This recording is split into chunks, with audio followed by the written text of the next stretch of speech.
तो दोस्तों कैसे हो आप? स्वागत है आपका एक नई वीडियो में। जनवरी, फरवरी, मार्च हो गया है खत्म, क्योंकि दोस्तों सारी क्लोजिंग 25 मार्च तक हो ही जाती है। और दोस्तों आप लोगों को पता है कि हमारा नया फाइनेंशियल ईयर स्टार्ट होने वाला है। तो नए फाइनेंशियल ईयर में आप लोगों के लिए क्या-क्या रिजर्व बैंक ऑफ इंडिया की तरफ से अपडेट आने वाला है और क्या-क्या चीज़ आप अपडेट अपने लाइफ में करेंगे कि आपका लाइफ बिल्कुल स्मूथ हो, कोई प्रॉब्लम या परेशानी ना हो, चाहे वो लोन से रिलेटिव हो, चाहे क्रेडिट कार्ड से रिलेटिव हो।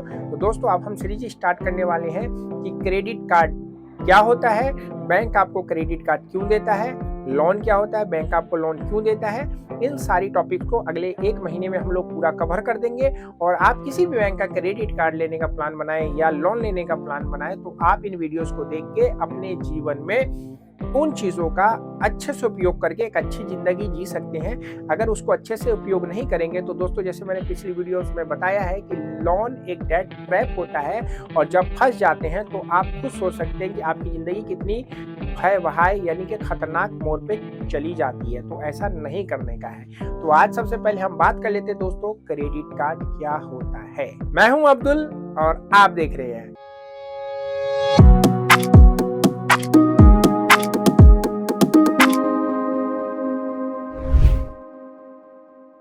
तो दोस्तों सबसे पहले हम बात करेंगे कि बैंक आपको क्रेडिट कार्ड क्यों देता है। दोस्तों आप लोगों को पता है ना कि एक क्रेडिट कार्ड प्लास्टिक मनी के फॉर्मेट में आता है। वैसे आजकल मेटल फॉर्मेट में आ गया है, जैसे पैन कार्ड वगैरह का नाम आपने सुना होगा। ये एक फॉर्मेट में जब आता है तो इस एक प्रीपेड चीज़ होती है। बैंक आपको इसमें कुछ अमाउंट दे देता है यूज करने के लिए, ठीक है ना। तो उस अमाउंट को जब आप यूज करते हैं तो फिर आपको एक तारीख मिलती है, उस तारीख तक आपको पेमेंट करना होता है। अगर आप उस तारीख पे पे नहीं करेंगे तो फिर बैंक उस पे ब्याज वसूल करता है। यहाँ पे ध्यान देने वाली बात है कि जब आप क्रेडिट कार्ड के लिए अप्लाई करते हैं तो जिस भी बैंक का आप क्रेडिट कार्ड ले रहे हैं उस बैंक में आपको अकाउंट खुलवाने की ज़रूरत नहीं है। बैंक आपके फाइनेंशियल कंडीशन के बिहाफ पे क्रेडिट कार्ड प्रोवाइड करता है। अगर आप बिजनेसमैन हैं तो अगर आप सैलरीड पर्सन है तो बैंक आपको सैलरी के बिहाफ पे क्रेडिट कार्ड प्रोवाइड कर देता है। और क्रेडिट कार्ड देने से पहले बैंक आपके सिविल को चेक करता है। दोस्तों आपको पता है कि कुछ बैंक जीरो सिविल पे भी क्रेडिट कार्ड देते हैं। आपको नहीं पता तो मैं उन बैंकों के नाम भी बता सकता हूँ, कमेंट्स में लिखिए अगर आपको नहीं पता है। तो दोस्तों आप अगर जीरो सिविल पे क्रेडिट कार्ड बनाएं, आप सिविल के बिहाफ पे क्रेडिट कार्ड बनाएं, आप बिजनेसमैन के रूप में क्रेडिट कार्ड बनाएं या सैलरीड पर्सन के रूप में बनाएं, बैंक आपको क्रेडिट कार्ड इसलिए देता है कि बैंक आपको एक मनी पावर दे देता है और उस मनी पावर को यूज करने से बैंक को फायदा होता है। तो बैंक को दोस्तों 4 प्रकार से फायदा होता है। फर्स्ट फायदा, बैंक जब आपको क्रेडिट कार्ड की लिमिट देता है तो दोस्तों वो आपके क्रेडिट कार्ड में होता है और उस क्रेडिट कार्ड के लिमिट को देने से पहले बैंक आपके साथ एक कॉन्टेक्ट करता है कि अगर आप इस कार्ड को ले रहे हैं तो आपको ज्वाइनिंग फीस देनी पड़ेगी। दोस्तों बहुत सारे क्रेडिट कार्ड कंपनी फ्री की भी क्रेडिट कार्ड देते हैं, लेकिन ज़्यादातर की ज्वाइनिंग फीस होती है जो 250 रुपये से ले स्टार्ट होकर 50,000 रुपये तक की ज्वाइनिंग फीस के कार्ड भी मार्केट में उपलब्ध है। अलग अलग बैंकों के अलग अलग ज्वाइनिंग फीस होते हैं। आप कौन सा कार्ड यूज कर रहे हैं, क्या आपको पता है उसकी ज्वाइनिंग फीस है या फ्री है? कमेंट्स में लिखिए, हमारी टीम आपको जवाब देगी। तो ज्वाइनिंग फीस के रूप में वो आपसे फीस वसूल कर लेते हैं। सपोज करो दोस्तों अगर बैंक ने 50,000 लोगों को क्रेडिट कार्ड दे दिया और उसकी मात्र 100 रुपये मंथली फीस है तो महीने में उसको 50,000 रुपये का इनकम आने वाला है। क्रेडिट कार्ड आप यूज करें या ना करें। दोस्तों दूसरा फायदा होता है उसको एनुअल फीस के रूप में। हर क्रेडिट कार्ड का एक माइलस्टोन होता है। माइलस्टोन को अगर आप अचीव कर लेते हैं तो एनुअल फीस नहीं लगता है और जब आप उसका माइलस्टोन अचीव नहीं कर पाते हैं तो दोस्तों उसका एनुअल फीस लगता है। तो ज़्यादातर क्रेडिट कार्ड में ये होता है। आपको पता है कि बहुत सारे क्रेडिट कार्ड आप लाइफ टाइम फ्री के रूप में आने लगे हैं, लेकिन उन life time free credit card को भी लाइफ टाइम लेने के लिए कुछ कंडीशंस होता है। अगर आप उसको फिल नहीं करेंगे तो आपका चार्ज लग सकता है।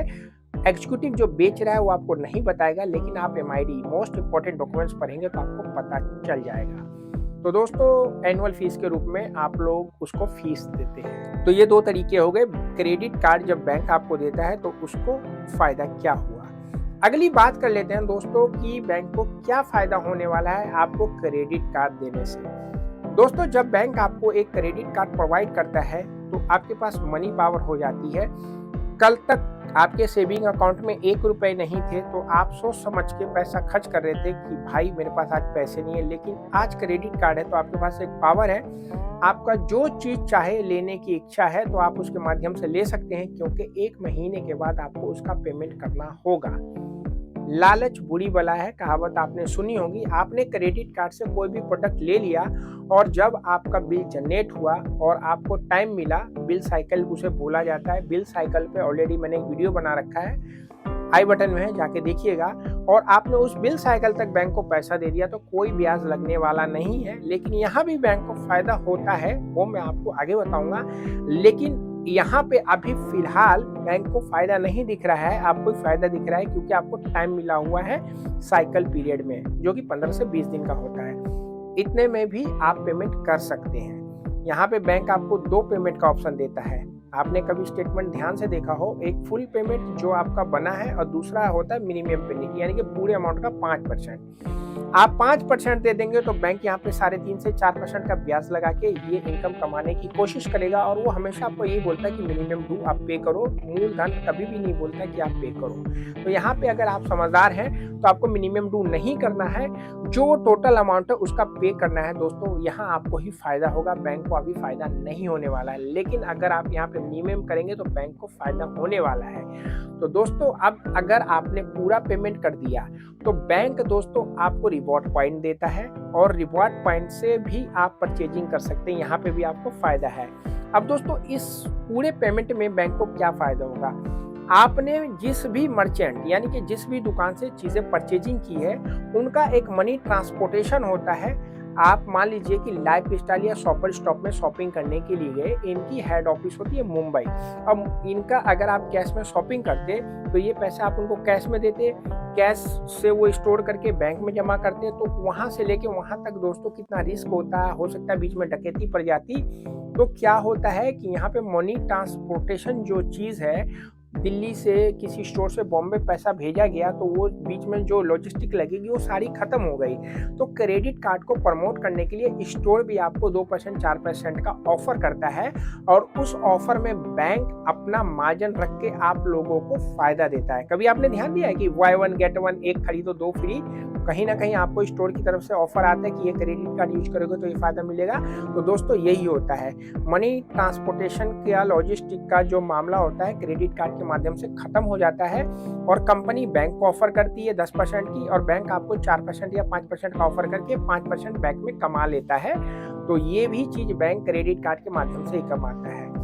दोस्तों मान लो आपने ये चीज को साइड कर दिया और आपने मिनिमम ड्यू दिया, तो दोस्तों वहां पे 4% का बैंक आप पे ऑफर लगा, मतलब ब्याज लगा के वो कमा लेगा, और जो आपको छूट वगैरह मिलने वाली थी वो सारा खत्म करके वहां से भी पैसा कमा लेगा। तो दोस्तों ये सारी अंदर की बातें होती हैं जो आप लोगों को पता नहीं होती है, और बैंक आपको क्रेडिट कार्ड दे के कमाता है। अगली बात कर लेते हैं दोस्तों कि जब आप लोग क्रेडिट कार्ड को ठीक से जब यूज करते हैं तो बैंक आपको कोई ऑफर नहीं देगा, आपकी लिमिट को नहीं बढ़ाएगा।